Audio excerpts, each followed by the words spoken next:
Hello, my name is Matthew Armstrong, and this is the second video in the series on the Four Strands. This video is on extensive reading. So extensive reading is part of the Meaning Focused Input Strand. Now from the last video you saw this chart. So the chart shows the four strands in red, and it has the different, in the middle, the different skills, and far right, these are the different activities that will practice each skill and each of the strands. So today we're looking at the reading skill of meaning focused input, so extensive reading. Now, what is extensive reading? So this means, let's think about what it's not. Extensive reading is not normally about the reading that you do in a class. So if you're a language student in a class, the teacher normally will give you a reading. Maybe it's a page long. The reading has more than 5 words, maybe 8 words, who knows. But you only have maybe 85% vocabulary coverage, 90% vocabulary coverage. It's a difficult text, and there are questions you have to answer, and the teacher might use that text to introduce vocabulary and grammar. That is not extensive reading. That, in fact, is called intensive reading. Extensive reading is about reading lots of easy reading, and there are usually not any comprehension questions that are asked. And extensive reading is normally done for pleasure. So the vocabulary is you have 98% coverage of the vocabulary in the text, which means out of every 100 words, there are 2 that you don't know. The idea is that with 98% vocabulary coverage, you will be learning, you will understand the content very well, so well in fact that the other 2% vocabulary that's unknown will later become known because you'll be exposed to more and more vocabulary in different situations. So if you see an unknown word, you'll see it again and again and again later, and eventually you will come to know that word. This type of reading should be done frequently in a learning program, a language learning program. It's often not done enough. Students normally should do extensive reading in their own time at home. The class can be a place where extensive reading is first started.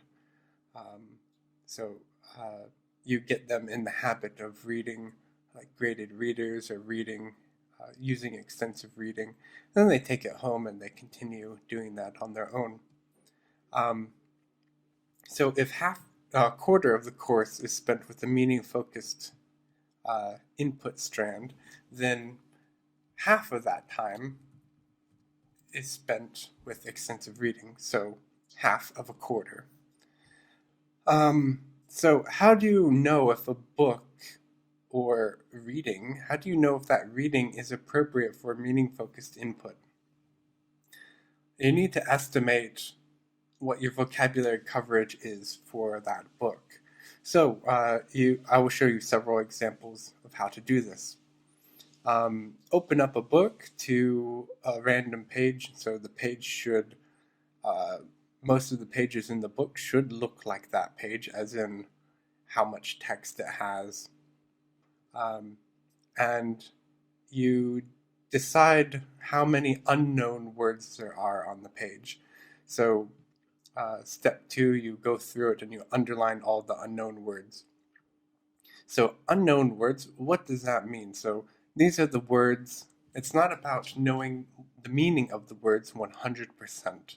It's about, if you can't guess, you have no idea what the meaning of the word is, and you've tried guessing from context, you've tried using what you know about parts of speech, word stems, roots of words, prefixes, suffixes. You've used every means you can without looking at a dictionary. So in the text, you've used the text and you see a word and you have no clue, just absolutely no idea what the meaning of the word is. That's an unknown word. If you have a pretty good idea, for example, oh, that's something about up or going up or lifting, okay, I have an idea of what that word means, then don't count that as an unknown word. So this is about understanding, not about being able to use that word. So count up all the unknown words. Step 4, count up all of the total words on the page. And then 5, you're going to find the percentage. So that you divide the unknown words by the total words. Here's an example. Here is a novel in Chinese called Kanjian. So this novel, on this particular page that I opened to, it has 391 words. So I'm counting words as because the characters on the page, some characters are a word, but sometimes you need 2 or 3 characters for a word. So I'm talking about 词, I'm not talking about 字. So, for example, 人, person, that's one word and it's one character, but 早上 is one word, but it has 2 characters. So I counted up the number of words, but not the individual characters. So we've got about 391 words on this page, and 15 of those words are unknown to me. So we divide the unknown words, 15, divide it by the total words, 391, and we get this 3.83%. So that's 96%. I've got 96% vocabulary coverage for this book. Now, it was a random page, so it's probably, this book, it probably means that I have 96% vocabulary coverage for this whole book. You could try other pages as well, but that means 4% of the words I don't know. That's a lot. So every page, there are 15 words I don't know. That's a lot. There's a really big difference between 96 and 98%. So if I had 98% coverage, then this is almost 400. So 2 words per 100. So 8 words. 8 words is would be better. So that's nearly, I'm not quite there. So this book is not a good example of a book I can use for meaning-focused input. I can't use this to develop well in meaning-focused input with reading. Let's look at this. This is a graded reader. So the vocabulary has been controlled in this. So it's limited to 3,000 words. And so I open this book to a random page. And in total, on these 2 pages, it has 212 words. So words, not individual characters, yeah? There were 4 unknown words.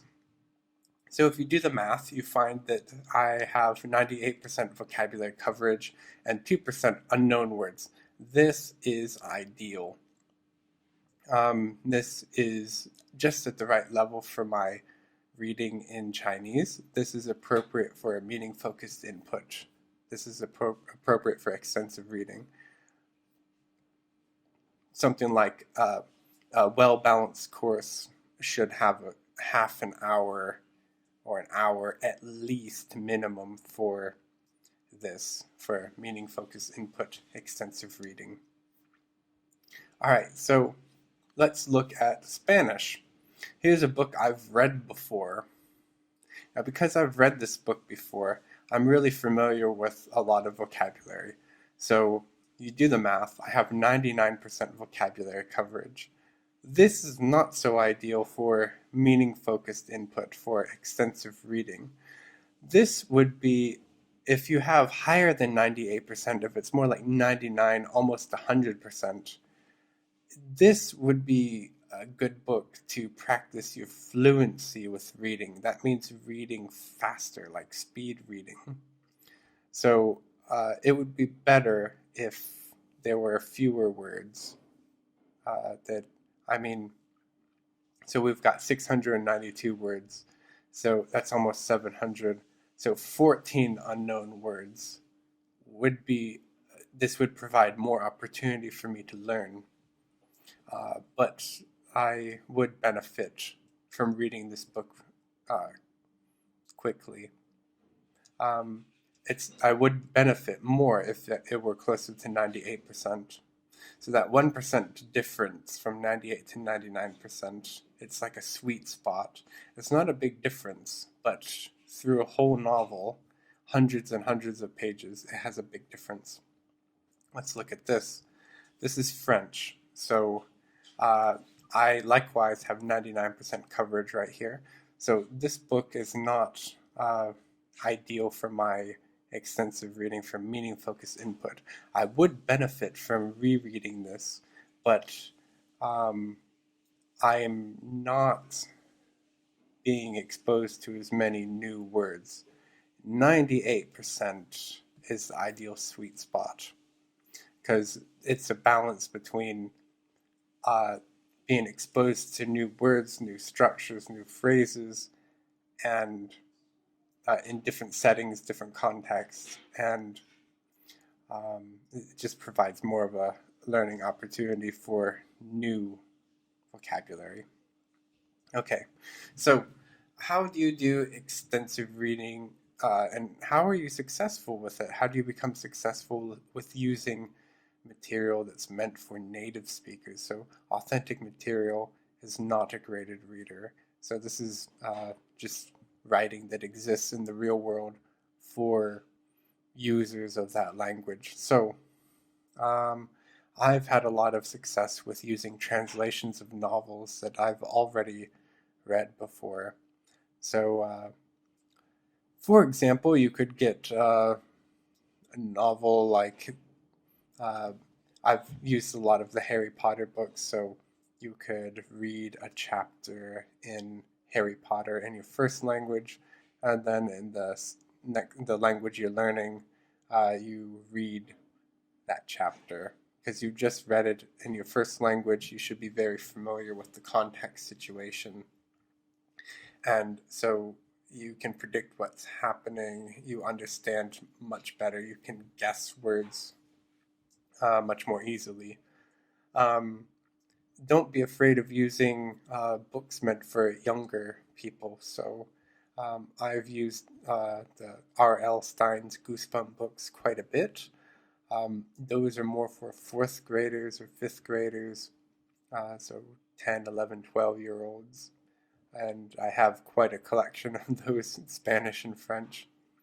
Um, um, So, with graded readers, you'll need to do some research about what graded readers are available in the languages that you're learning.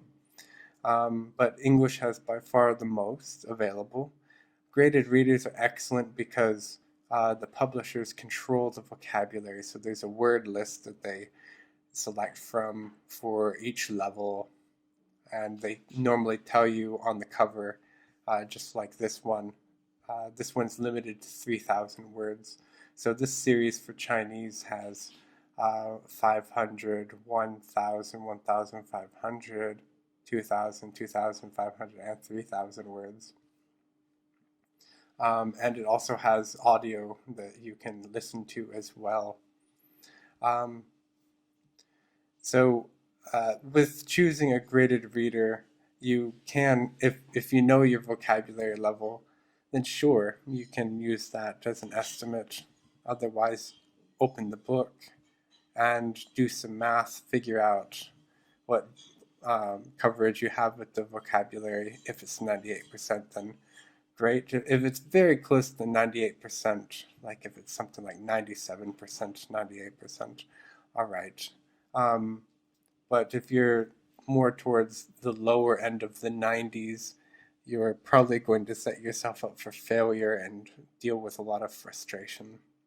Um, most graded readers, you need at least 300 words, and they normally go up to about 2,000 words.